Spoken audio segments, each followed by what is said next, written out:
नमस्कार, कसे आहात सर्व? मी अश्विनी खूप खूप स्वागत करते तुमचं माझं चॅनल न्यू जर्नीमध्ये.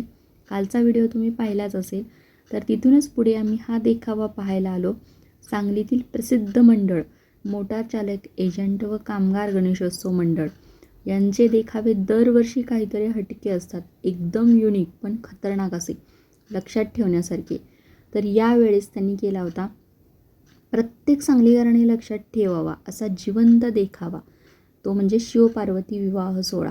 एकदम जबरदस्त, मला भयानक आवडला हा देखावा. सगळ्या देखाव्यांमध्ये हा देखावा मला आवडला. खूप छान मस्त असा केला होता त्यांनी.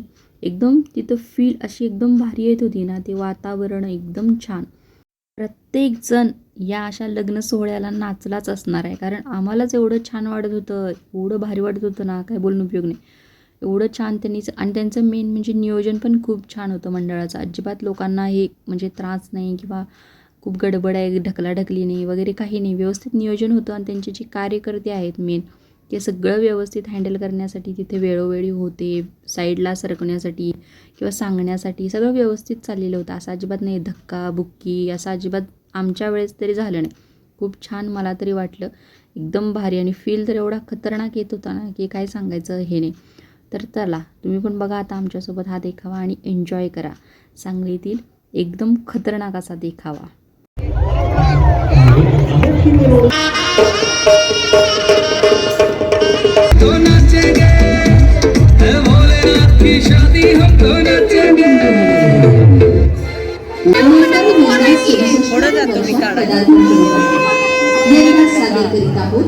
पौराणिक देखावा शिवपार्वती विवाह. शिवपार्वती विवाह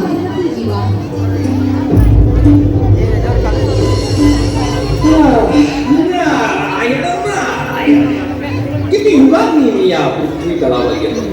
इथे सगळंच बदललेलं आहे. भारी काम केलं. थांबू का मध्ये का ते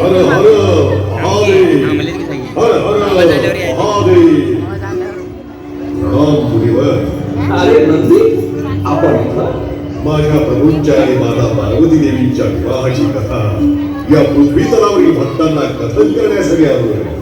नारायण नारायण, मी देखील त्याचसाठी आलोय. जर आपण दोघंही ही कथा सर्व भक्तांना सांगूया. नारायण नारायण. हर हर महादेव. ही जीवसृष्टी जेव्हा अस्तित्वात नव्हती तेव्हा फक्त होतं ब्रह्मांड. अनेक आकाशगंगांनी समृद्ध असं हे ब्रह्मांड. आणि ह्याच ब्रह्मांडाचा नायक होता आदियोगी शिवशंकर महादेव. पुढं विष्णू प्रकट झाले आणि त्यांच्यातूनच उत्पत्ती झाली ब्रह्मदेवाची. ब्रह्मदेवांनी सृष्टी निर्मिली, विष्णूंनी त्याचं पालकत्व घेतलं आणि शिवानं विनाश. पण शिवाची शक्ती एकदा शिवाला सोडून गेली आणि गंभीर झालेल्या शिवाचं सुरू झालं तांडव नृत्य.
त्यामुळे सृष्टीचं संचालन दोलायमान झालं.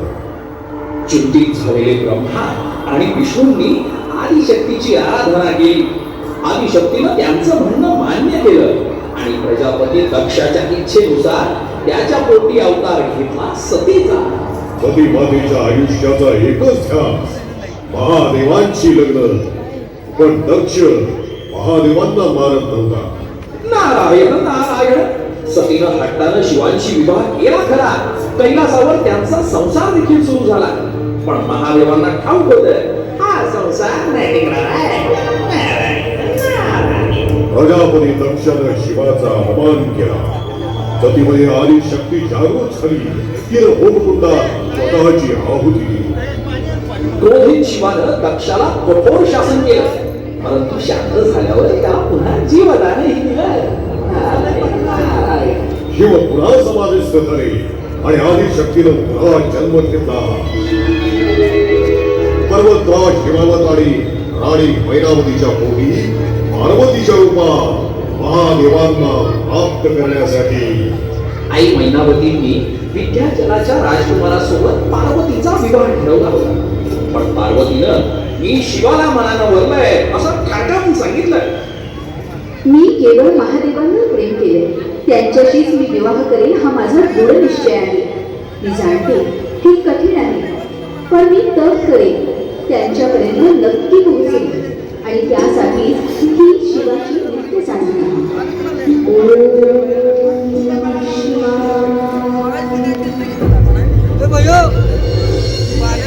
ऋषी दंतीजी यांनी दिलेल्या बेलाच्या तीर्थस्थानामुळं पार्वती मातेचा महादेवांना भेटण्याचा मार्ग सुगरला आणि ती पोहोचली जिथं शिव समाधिस्थ होते.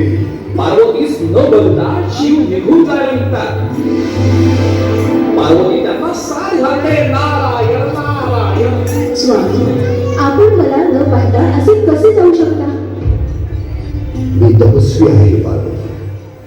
तू सती रूपात पार्वती रूपात आलीस, परंतु विकारयुक्त शरीरात शुद्ध करण्यासाठी तुला घोर तपश्चर्या करायला लागेल.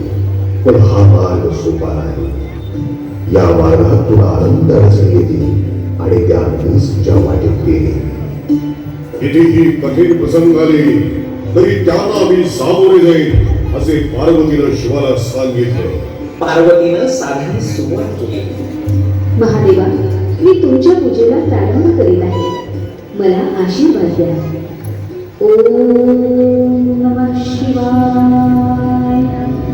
ओम नमः शिवाय. ओम नमः शिवाय. पार्वती मातेची साधना पूर्ण होते आणि तिथं शिव प्रकट होता. मला प्राप्त करण्यासाठी तू केवढी कठोर साधना केलीस पार्वती. तुझ्या साधनेचा एक एक टप्पा मीही पार केला आहे. मी या क्षणी तुझा पती म्हणून स्वीकार करतो. स्वामी, परंतु माझ्या वडिलांची सहमती हवी. त्यासाठी आपल्याकडून विवाहाचा प्रस्ताव घ्यायला हवा. आणि मग हिमावत आणि मैनावतींनी शिव पार्वतीच्या विवाहास संमती दिली आणि विवाहाची तिथी निश्चित केली.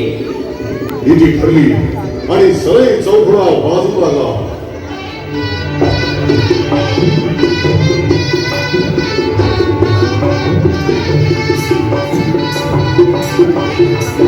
कैलासावरून शिवाचं वराट निघालं. भस्म विरोचित महादेव मिरवणुकीसह निघाले.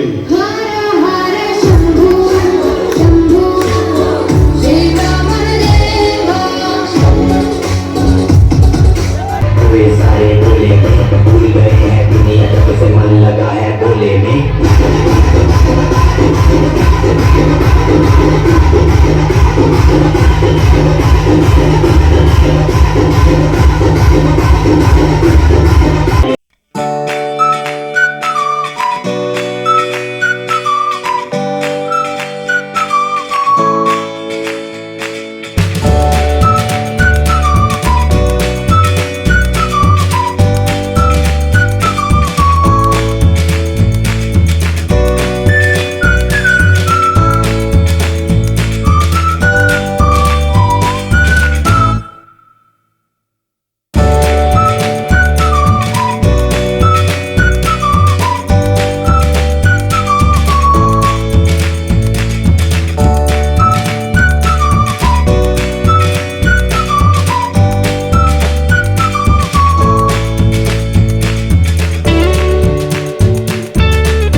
शिवाचं हे रूप पाहून माता पार्वतीला त्यांना विनंती केली की त्यांनी विवाह परंपरेनुसार तयार होऊन यावं.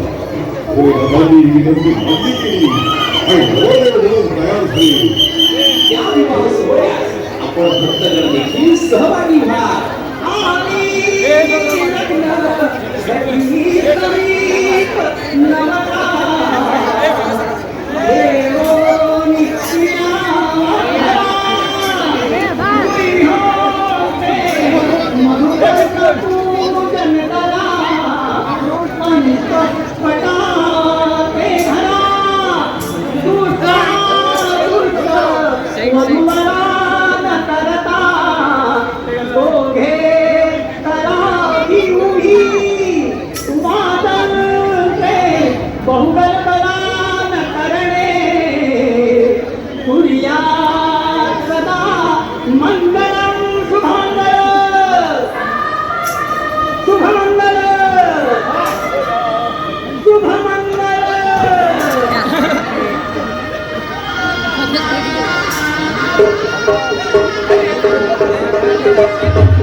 मंडळी, हा विवाह म्हणजेच महाशिवरात्री म्हणून ओळखली जाते. म्हणून महाशिवरात्रीला विशेष महत्व आहे. नारायण नारायण. हर हर महादेव, हर हर महादेव.